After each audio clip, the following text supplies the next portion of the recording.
की जो NCERT है वही आपको फॉलो करना है, उसके अलावा आपको एक भी बुक की तरफ नजर उठाकर भी नहीं देखना है। तो यहाँ पर अगर आप देखोगे ये कोर्स स्ट्रक्चर दिया हुआ है 12th क्लास का 26-27 का, है ना। यहाँ पर देख लो, biology and human welfare, human health and disease आपका 9 मार्क्स का पूछा जाता है।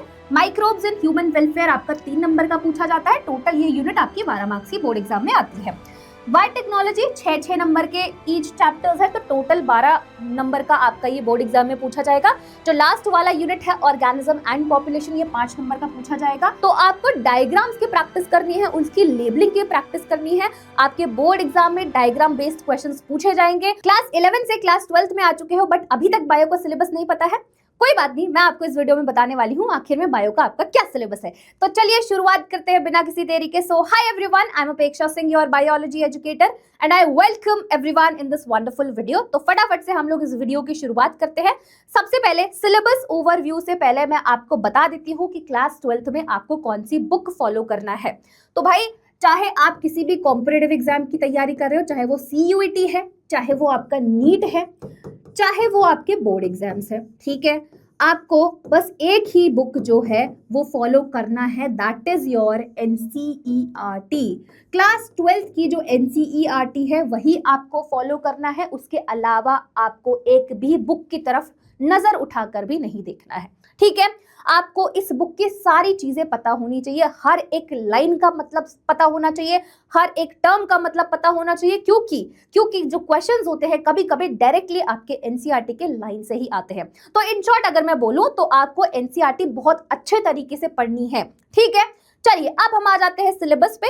तो यहाँ पर अगर आप देखोगे ये कोर्स स्ट्रक्चर दिया हुआ है 12th क्लास का 26-27 का, है ना। और ये जो आपका थियरी एग्जाम होता है ये 70 मार्क्स का आता है। 3 घंटे का आपको टाइम मिलेगा, उसमें आपको क्वेश्चन पेपर दिया जाएगा और आपको 3 घंटे के अंदर अंदर आपको सारे आंसर्स लिखने होंगे, ठीक है।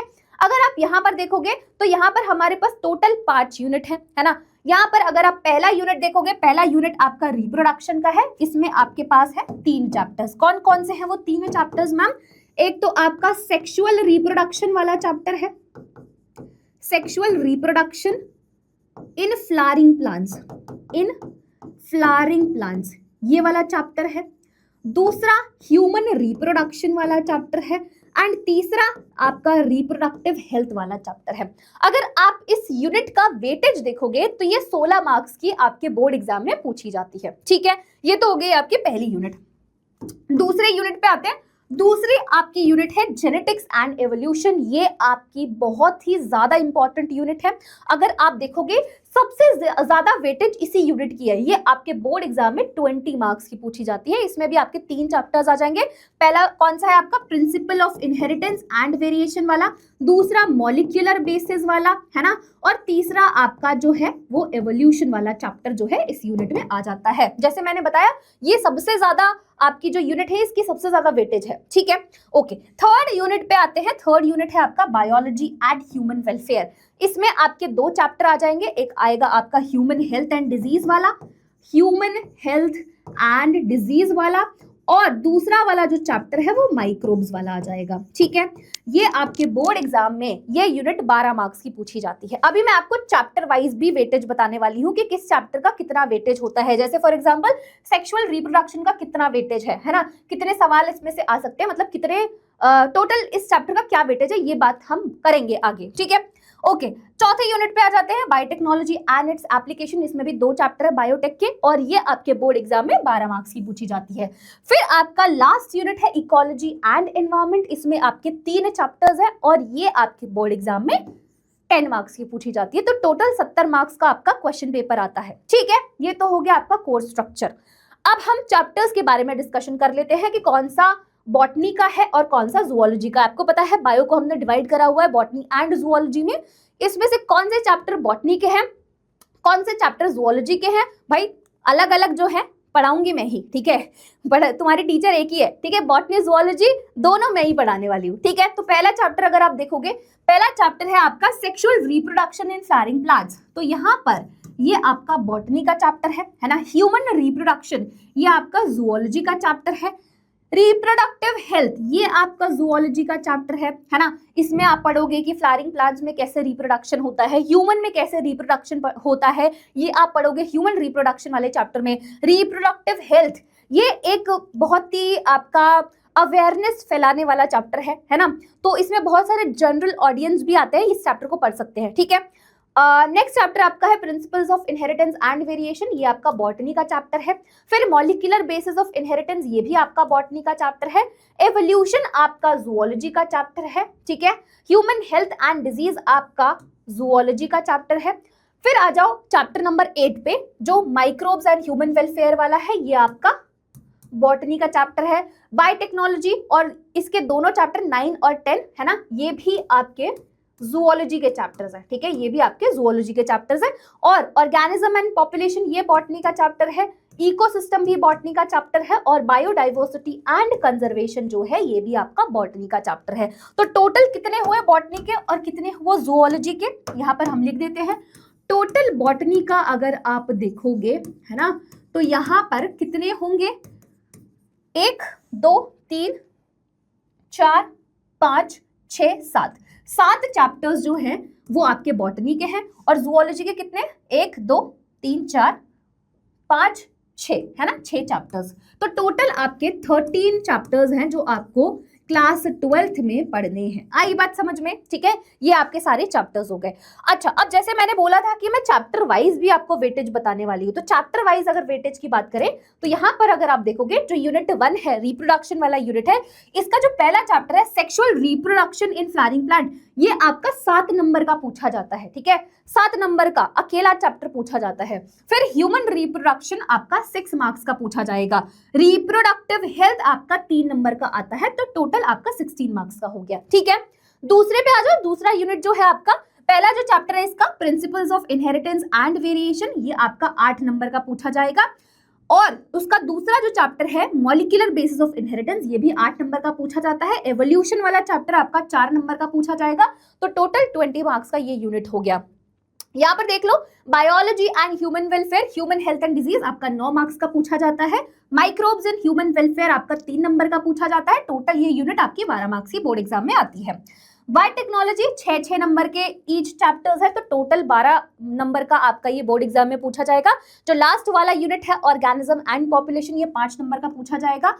इकोसिस्टम 3 मार्क्स का आता है। बायोडाइवर्सिटी एंड इट्स कंजर्वेशन, ये भी 2 मार्क्स का आता है। तो टोटल ये यूनिट आपका 10 मार्क्स का हो गया। तो मैंने आपको चैप्टर वाइज वेटेज भी बता दिया है। जिन बच्चों को स्क्रीनशॉट लेना है वो फटाफट से स्क्रीनशॉट ले लो, है ना। मैं साइड हो जा रही हूँ, तो स्क्रीनशॉट ले लो, इसको रख लेना। देखो, जब आपको वेटेज पता चलता है ना, तो कहीं ना कहीं आपको आइडिया लग जाता है कि कौन सा चैप्टर हमारे लिए इंपॉर्टेंट है। मतलब मैं ये नहीं बोल रही हूँ कि आपको इंपॉर्टेंट चैप्टर ही करना है, बाकी के चैप्टर्स छोड़ना है, नहीं। आपको पता चल गया कि कौन सा चैप्टर इंपॉर्टेंट है, हमें किस पे ज्यादा ध्यान देना है, ठीक है, किस पे हमें ज्यादा टाइम स्पेंड करना है, ये सारी चीजें आपको वेटेज से पता चल जाता है, ठीक है। तो ये क्लियर हो गया। अब देखो यार, अब मैं आपको कुछ टिप्स बताने वाली हूँ। अगर आप ये फॉलो करोगे तो डेफिनेटली क्लास 12th में आप बहुत अच्छे तरीके से बायो को प्रिपेयर करोगे और अपने बोर्ड एग्जाम में बहुत अच्छा स्कोर करके आओगे। सबसे पहला टिप ये है कि आपको रेगुलर क्लासेस अटेंड करनी है। जो भी आप किसी भी टीचर से पढ़ रहे हो, जैसे मुझसे पढ़ रहे हो या फिर किसी भी टीचर से पढ़ रहे हो, उनकी रेगुलर क्लासेस अटेंड करो। अगर आप रेगुलर क्लासेस अटेंड नहीं करोगे तो आप पीछे रह जाओगे, ठीक है। तो कंसिस्टेंसी मेंटेन करना है, क्योंकि भाई कंसिस्टेंसी इज द की। अगर आप कंसिस्टेंट नहीं रहोगे तो आप पीछे रह जाओगे, ठीक है। रेगुलरली क्लासेस अटेंड करनी है, जो भी चीजें टीचर बता रहा है वो सारी चीजें अच्छे से सुननी है और सारे क्वेश्चंस को सॉल्व करना है, ठीक है। जैसे दूसरा पॉइंट मैंने यही बताया, सारे प्रीवियस ईयर क्वेश्चंस को सॉल्व करने हैं। आपका बोर्ड एग्जाम है 12th क्लास में, तो यहाँ पर कहीं ना कहीं प्रीवियस ईयर क्वेश्चंस बहुत ही ज्यादा इंपॉर्टेंट हो जाते हैं। और कभी कभी तो क्या होता है कि प्रीवियस ईयर क्वेश्चन से ही आपका नया क्वेश्चन पेपर बन के आ जाता है। और जब आप क्वेश्चन पेपर को सॉल्व करते हो ना, उस टाइम पर आपको आइडिया लगता रहता है कि कहाँ से क्वेश्चंस बनते हैं और किस तरीके से क्वेश्चंस पूछे जाते हैं। तो इसी वजह से प्रीवियस ईयर क्वेश्चंस को सॉल्व करना आपके लिए बहुत ही ज्यादा जरूरी है, ठीक है। तीसरा टिप ये है कि आपको डायग्राम्स की प्रैक्टिस करनी है। देखो बायो की बात कर रहे हैं और डायग्राम्स नहीं आए, ऐसा हो ही नहीं सकता। तो आपको डायग्राम्स की प्रैक्टिस करनी है, उसकी लेबलिंग की प्रैक्टिस करनी है। आपके बोर्ड एग्जाम में डायग्राम बेस्ड क्वेश्चंस पूछे जाएंगे और आप उसका आंसर तभी कर पाओगे जब आपने पहले उस डायग्राम को प्रैक्टिस किया होगा, उसकी लेबलिंग देखी होगी। अगर आपने देखा ही नहीं होगा तो आप जाकर वहां पर डायग्राम नहीं बना सकते हो, उसकी लेबलिंग नहीं कर सकते हो, ठीक है। तो आपको डायग्राम्स की प्रैक्टिस करनी है। अब मैं ये नहीं बोल रही हूँ कि आपको बिल्कुल ही आर्टिस्ट बन जाना है, आपको कलर पेन से डायग्राम बनाना है, पेंसिल से डायग्राम बनाना है, कलर करके आना, नहीं। बस इतना डायग्राम अच्छे से होना चाहिए, मतलब प्रेजेंट इतना अच्छे से करो कि भाई जो एग्जामिनर है, जो आपकी कॉपी चेक करेगा, उसको समझ में आ जाए। और लेबलिंग अच्छे से कर देना, सिंपल सी चीज है, ठीक है। कोई भी बैकलॉग नहीं होना चाहिए। ये बहुत ही बड़ी गलती जो बहुत सारे बच्चे करते हैं कि भाई स्टार्टिंग में तो बहुत ही ज्यादा जोश होता है, जैसे नई नई क्लासेस में जाते हैं उनको लगता है कि भाई अब तो भाई काम खत्म है ना, एकदम सब कुछ तबाह कर देंगे। और धीरे धीरे धीरे धीरे जैसे जैसे टाइम जाता रहता है वैसे वैसे इनका जोश भी ठंडा होता रहता है और इसी चक्कर में फिर ये क्लासेस अटेंड नहीं करते हैं, जो काम मिलता है वो नहीं करते और कहीं ना कहीं अपने जो इनका पूरा जर्नी होता है ना उसमें पीछे रह जाते हैं। ये काम बिल्कुल भी नहीं करना, आपको बैकलॉग्स क्रिएट करने ही नहीं है। ये बहुत बड़ा ना है, मेरी तरफ से बहुत बड़ी ना है। बैकलॉग्स नहीं होने चाहिए, बैकलॉग्स होंगे तो आपके लिए प्रॉब्लम होगी, तो बैकलॉग्स नहीं होने चाहिए। ये अगर आप टिप्स को फॉलो करोगे तो बायो में बहुत ही अच्छा स्कोर करोगे और बहुत ही अच्छे नंबर से मतलब पास क्या टॉप करोगे, ठीक है। फुल नंबर भी आप ला सकते हो, ठीक है। सो ये कुछ टिप्स थे, ये पूरा आपका सिलेबस का ओवरव्यू हो गया। आई एम होपिंग आपको सारी चीजें समझ में आ गई होगी। और कुछ सजेशंस और कुछ वीडियोस हो तो आप मुझे कमेंट सेक्शन में बता देना। और इसी के साथ हम लोग इस वीडियो को एंड करते हैं, मिलेंगे नेक्स्ट वीडियो में। तब तक के लिए bye, tata, take care and पढ़ाई करते रहो।